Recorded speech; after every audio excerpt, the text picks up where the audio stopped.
our firm does a lot of historic renovation. Most of the library work, public library work we have done, in fact all of it, has been in historic renovations of significant civic buildings in towns and cities. And what Chris is saying is that the envelope and all the things that we saw are not, there's no point, we're not at the point of no return here. These are the kinds of things that we see typically over the course of a life of a building. They weren't very surprising, although they needed to be sort of unearthed and drilled down a little bit deeper. But all of those are fixable. All of those will actually, when fixed, will take this building and bring it another 50, 70 years with proper maintenance through. So I think it's important, you know, when we look at things like that, it sounds incredibly bad from that side of the room. From our side of the room, these are things that we see often when fixed are actually preserve what is, I think, a very important civic building in the town of Reading. The next category of public safety is another area where there'll be value to the town in terms of the improvements that will come to the building. Again, as Paul described, when you intervene in a building of this age, codes start to apply to the building and give you an opportunity, if you will, to modernize the building in that respect. So in this case, the upgrades include upgrades to the egress systems, where the current stairs that are used for egress are not fire rated, they're not enclosed. In this case, we would have 2 fire rated stairs for emergency egress, and those would be improvements.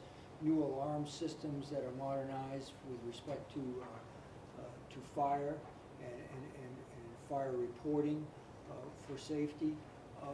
Seismic code is important, and in this case, we've done some investigation of the code. And this building, for example, would require that all of the framing now be clipped to the masonry wall, so that in a seismic event that the framing would not separate from the wall. So with respect to the question about where are some of the costs, in order to accomplish that, it means we have to take down all of the ceilings in order to access that framing, in order to make these repairs and tie the building together.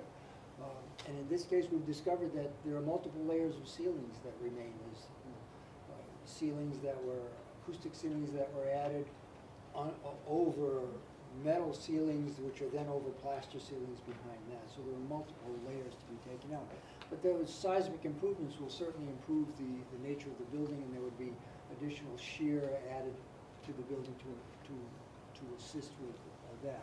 And in the course of the work, we've done a study of the hazardous materials. Our consultants have investigated and tested for hazardous materials, and those would be abated in the course of the construction. When we look at buildings these days, we look at them as integrated things. That is, they're not done in isolation. So when we look at increasing the insulation value of, let's say, of the roof, that allows us to actually decrease the tonnage required on mechanical systems.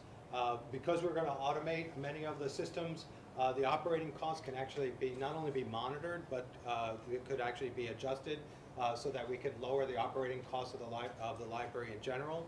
Lighting systems, the technology in terms of LED lighting sort of exceed the compact fluorescent pieces. So where we can afford to and where we would like to use them, we'll be using light fixtures that have 100,000 hour life, 10-year, 15-year lifespans, the right color, but also an incredible amount of energy savings, not only in the electricity they use, but also it's an amazing amount of heat that light fixtures give off. That heat actually now doesn't have, because of the lack of the generation of heat, the mechanical systems can actually be reduced.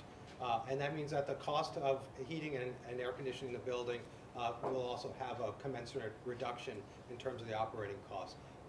With all of these studies, we're right at the cusp now where we can actually quantify that, and that sort of is our next step, is to begin to quantify both the energy use of the building, the cost to run the building, and theoretically we can estimate the operating cost savings from conventional systems to what we're proposing now. Certainly on the networking and integration of technology, as libraries begin to transform between physical resources, although those are still a big part of the library, into more technologies that are digitally based, either through readers, Kindles, video, access to internet.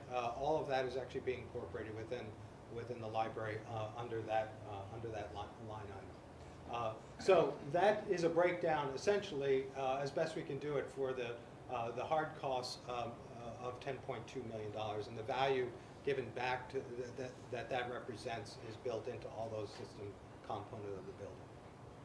If there are any questions, we'll be glad to. We can always come back to that later on. Yes. What are the, besides lead paint, you have asbestos issues, anything else besides that? Is there any friable material? Any what? Friable material? There's a layer of paper between some of the flooring that during the construction, whenever it's touched out, that when it gets demolished, it needs to be taken away.